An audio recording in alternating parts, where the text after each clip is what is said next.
In this video, I'm going to show you how to find Android's Play Store app permissions. If you find this video helpful, please consider to like this video and subscribe to my channel. In saying that, let's just jump straight into the video. Alright, there's a couple of ways to do this. So I'm going to show you the quickest and easiest way. So from this one, click and hold, find your Play Store and click and hold it until it will say Play Store with a little I. Click on the I next to it.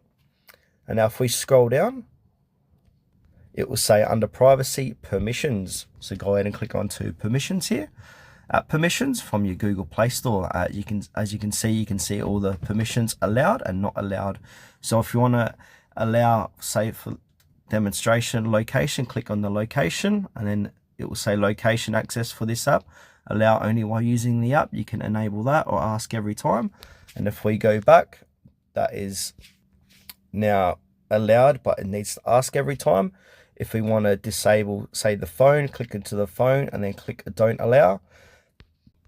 And then it will say, if you deny this permission, basic features of your device may no longer function as intended. So click on don't allow anyway, but I'm not going to do that for this demonstration. So yeah, that's how to enable, disable, and locate your app permissions for your Google Play Store. Another way you can find it is to head back, click into settings.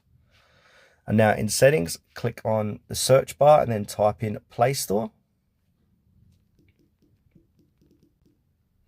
And then here it is here under apps, Play Store, click into that. And then under privacy, you've got permissions and you can see all your app permissions inside there as well.